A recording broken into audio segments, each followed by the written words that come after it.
You are listening to the Vet Podcast, presented by veterinarian Dr. Brian Greger from New Zealand.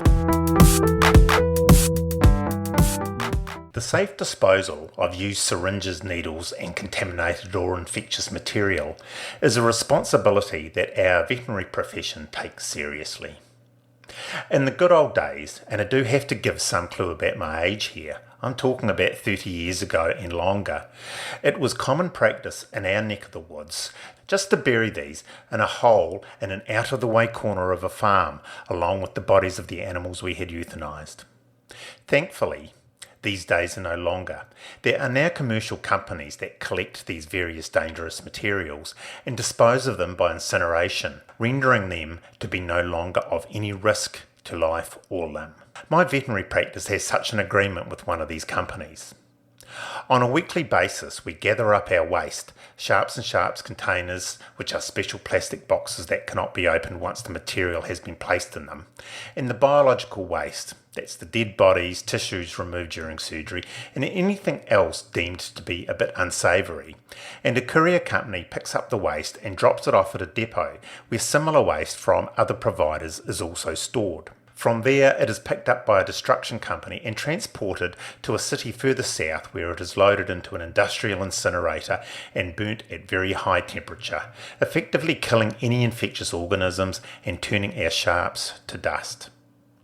This is a very effective and convenient system to dispose of what would otherwise be very dangerous waste. This is where the story got a bit interesting. We operate 3 clinics throughout the district.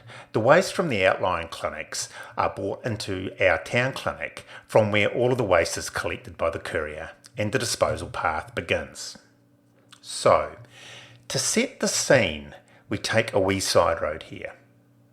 There are several ways that we can humanely euthanize large animals. By this I'm referring to horses, cows, sheep and such like.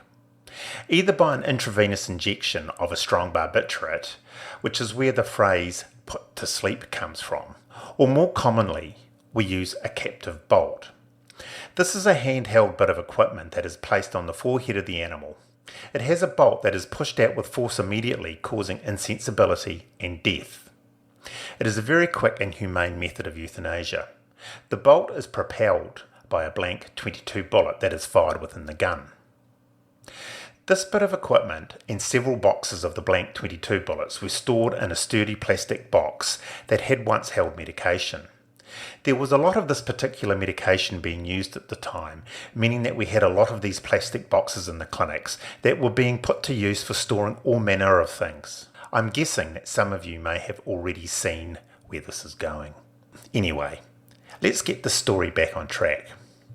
One of the outlying clinics had run out of the usual sharps containers we use, so had placed their sharps in one of the sturdy medication boxes and sent it in with the rest of their waste.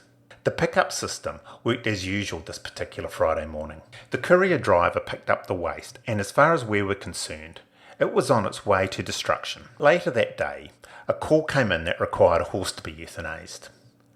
The vet went to pick up the captive bolt, but wait, it was not where it usually was. Sitting on the floor instead was a box of used needles and scalpels. It didn't take that much to put 2 and 2 together. With visions of 4 boxes of live blank cartridges being put into an incinerator and the fireworks display this would create, we were quickly driving towards the pickup point.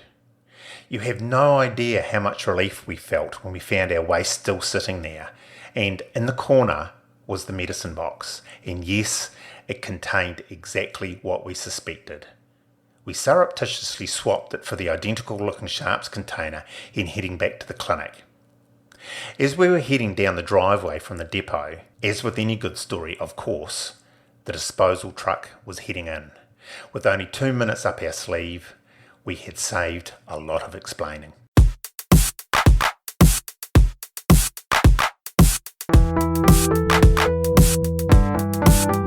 You have been listening to the Vet Podcast.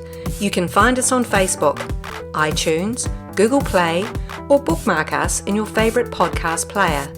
To contact us, message through Facebook or email vetpodcast@gmail.com.